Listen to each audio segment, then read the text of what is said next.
finishing up his warm-up tosses. We're very happy to have Twins catcher Kurt Suzuki joining us from the end of the Twins dugout. Kurt, this is the time of the year, I would imagine you're ready to get the real season started. Yeah, for sure. You know, you stop wasting your hit down here and try to get the season going and get ready to start up again. Kurt, we've done a lot of analyzing about this Twins pitching staff, and I don't think there's anybody better than you to give us your assessment of where they are right now. Last tune-up for Irvin Santana today, but overall the boys pitched pretty well. Yeah, they've been throwing the ball real well. You know, obviously Irv threw the ball well today. His last start before his opening day start, and you know, everybody's been throwing the ball good, kind of ramping it up here the last few days. So it's good to see. Can you really tell as a catcher where a guy's at? I mean, I know politically it's good to say everybody's ready, but and not to pick out one guy or two guys, whatever, but can you tell as a catcher whether you think they're ready to start the season or if they're not quite there yet?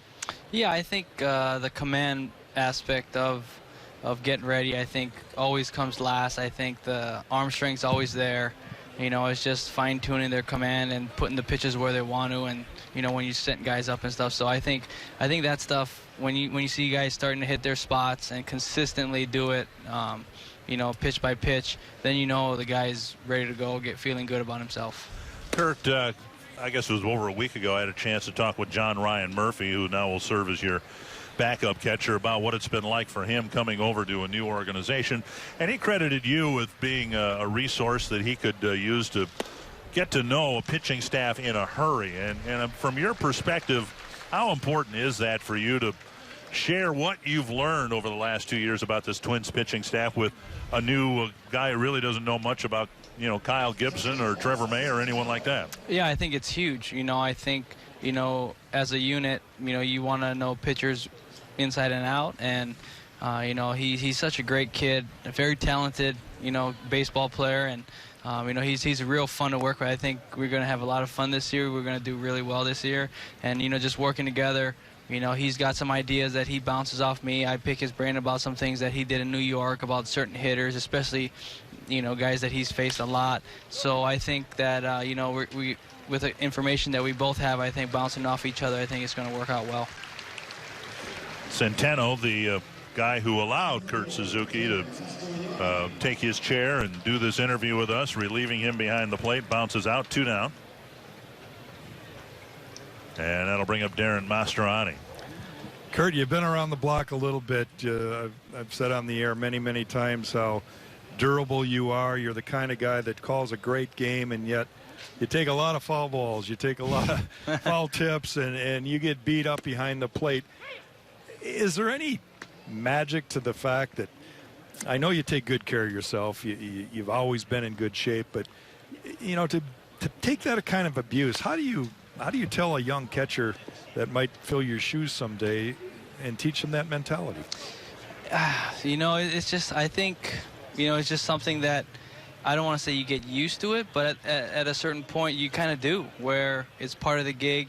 I think being a catcher, you understand the dangers of catching and the you know, opportunities that you're going to have to take a lot of foul tips, you know, each game, and you just got to learn how to go through it and figure out ways to get things done. And I think that mentality, you just have to go out there knowing things are going to happen. So when it doesn't happen, you're really happy. So, and when it does happen, you're kind of like, well, I knew that was going to happen. So I think you put yourself in that mindset of just battling through it. I think, you know, understanding that you're never going to feel 100%, but the big thing is knowing how to get through certain things in certain situations. 2-2. How long after the season can you say physically that you're 100%? Your thumb doesn't hurt, your knees don't hurt, or whatever? I take about a month off. You know, I do a month off and I just spend time with the family and just kind of relax the mind, relax the body, and just enjoy life. And then you get back to the grind again. You start working out and getting your body back in shape. But I don't think it takes too long, you know, for me. I think about 4 weeks and I'm ready, chomping at the bit, ready to get going. Mastroianni with a doink to right, another base hit, his second of the ball game. Kurt, as a starting pitcher, I remember many times where I would be just about to release a ball and I knew that my arm angle and everything was messed up. And I knew, and I would almost yell, no, because I knew that ball was going to get crushed.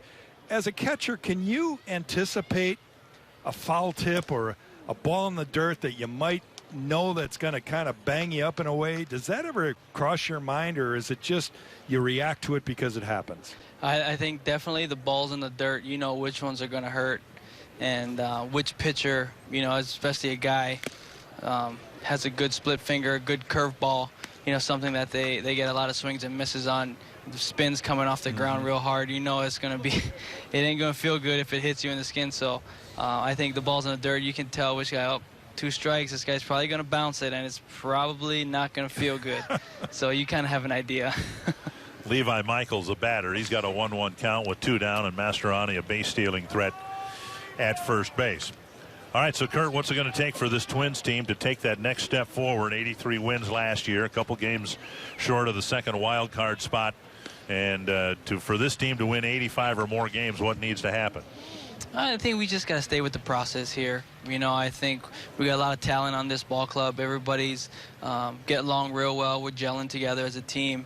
And I think it's just consistency, you know, going out there on an everyday basis, playing hard, playing the game the right way, doing the little things to help the ball club win.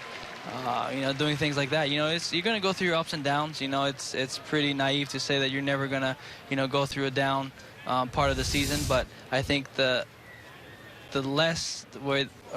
faster you can shorten those times, the better off you'll be. And that's just doing the little things. You know, that's what, you know, Molly really emphasizes in extra work, early work, you know, in the backfields, is doing the little things right. And that's going to help you win ball games.